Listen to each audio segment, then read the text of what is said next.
in the course of this season. Pass deflected by Green. Curry and Durant. Curry throws it up. Durant throws it down. Well, great to see him back on the floor. James drives past Livingston and throws it down. Still plenty of time. No fouls to give for Cleveland. Ahead to Curry. Curry sets, fires, puts it up. Bang! Steph Curry from way downtown. James drives past Curry, gets inside, and throws it down. Up James, 8 to shoot. James drives, shot blocked, count it, and one. Hill misses. Rebound goes to the Cavs. J.R. Smith brings it back out, throws it to Hill. Hill shot blocked. And we'll go to overtime. You get the feeling J.R. Smith.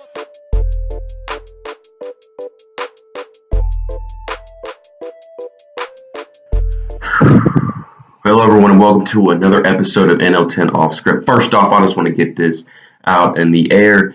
I'm going to ask you to excuse the audio. I happen to not be at home right now. I happen to be away, and I don't have my microphone with me, so I'm very sorry if the audio seems to be very poor quality. I apologize for that. We'll get back to normal episodes later on throughout the week. But I want to talk about Game 1, but most importantly, I want to talk about J.R. Smith. This man is in Game 1 of the NBA Finals, and he has a chance to steal it, to steal Game 1 away from the Warriors, in the Oracle, against a team that you're heavily picked to lose against. In 4, by the way. And what does he do? What does he do? Let's just have a little recap real quick. George Hill gets fouled by Klay Thompson. He goes to the line. The score sits at 106-107. Warriors lead by 1. He gets 2 free throws. He hits the first, misses the second. When he misses the second, J.R. Smith's able to out-rebound Kevin Durant, of all people, a guy who's 7 foot with a 7'6" wingspan. And he out-rebounds him, has enough space to put it back up. But no, what does he do? He thinks that the Cavs are leading. So what does he do? He runs away from the basket with an easy chance to lay it back up like a kid who just saw vegetables.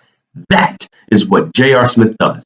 It cost the Cleveland Cavaliers Game 1 because as soon as it happened, I knew it. Everybody else I was with knew it. As soon as they went to overtime, it was the Warriors game. I don't think I have ever been this angry when it comes to a player or an NBA matchup regulation game. Oh, I mean,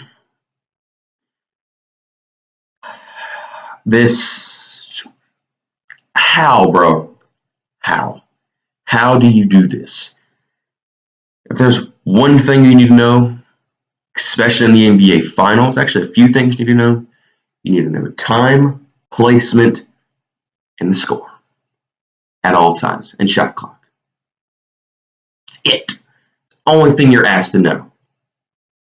If anything else, shot clock and score. J.R. Smith may have just cost the Cavs this series, and I'm going to tell you why right here.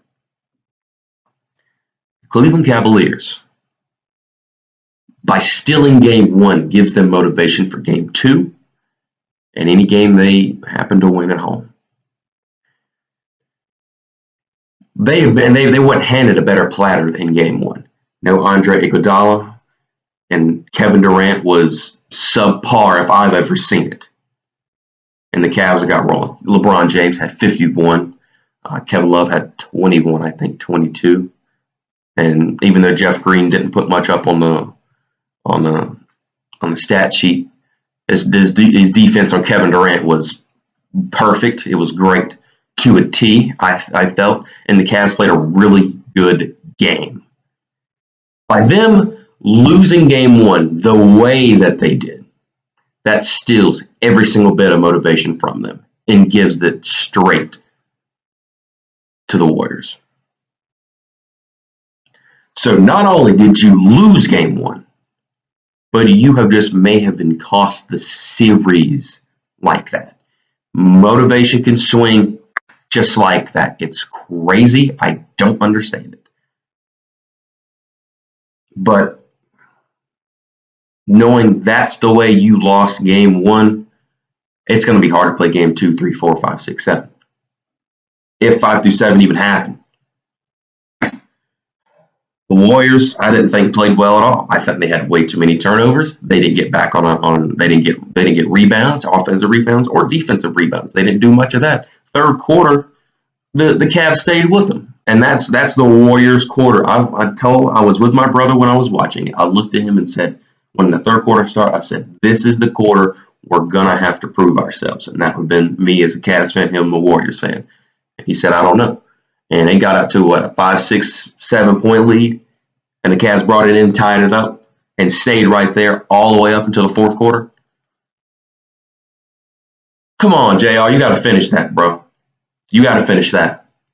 There's nothing else I got to say. That's it. I'll see y'all.